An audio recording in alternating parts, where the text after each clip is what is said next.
Namazi është puna më e mirë që të çon xhenet. Po ka shumë musliman që nuk falin namaz. Mund të na japësh një këshill për ta? Njeriu kërkon xhenetin pas fal namaz. Atëherë si do të arrijë xhenetin? Sepse ne jemi krijuar që të adhurojmë Allahun. Po lind pyetja, pse ka përmendur Allahu në Kur'an që ne jemi krijuar kot?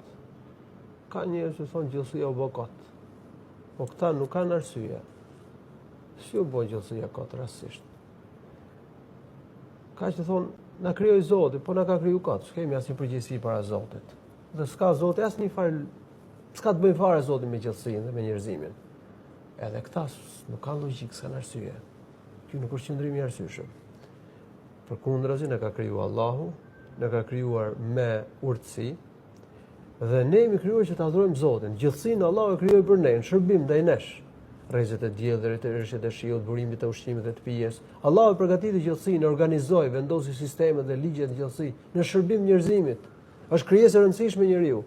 Është krijesa më e bukur e Allahut. Po ne për çfarë jemi krijuar? Jemi krijuar të adhurojmë Zotin, ta duam Zotin, të përulemi atij, të falemi atij.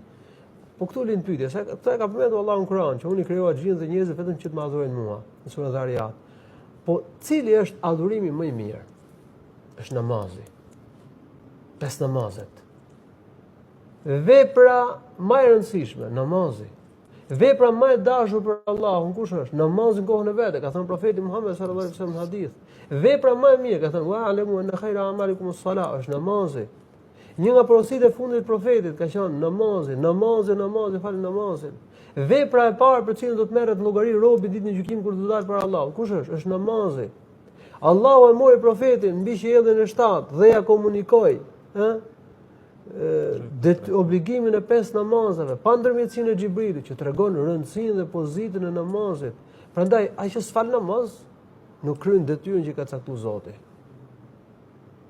Nuk e bën adhurimin që kërkon Allahu subhanahu wa taala. Atëherë çfarë mund të presë ky njeri?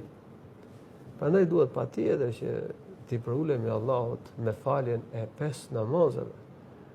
Allahu i lartësuar ka përmendur namazin si një nga cilësitë e xhenetlive në Kur'an. Në surën Mu'minun ka thënë alladhina hum fi salatihim khashi'un, ata që falin namaz me qetësi, me kushtim, me përulje para Allahut.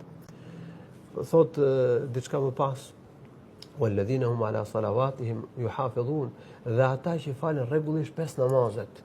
Ulaika hum warithun alladhina yarithuna al-firdaus hum fiha khalidun. Këta janë trashëgimtarët të cilët do të trashëgojnë xhenetin al-firdaus, që është xheneti më i mirë. Kështu që një nga cilësitë e banorëve të xhenetit është falja e 5 namazeve.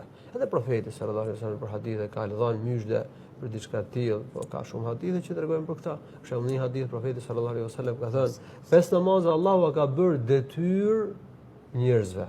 Kush i fal rregullisht ka besën e Allahut, ka premtimin nga Allahu që të bëhet banor i xhenetit. Kush nuk i fal 5 namazet rregullisht, nuk e ka këtë premtim nga Allahu. Nëse do Allahu e fal dhe nëse do e dënon.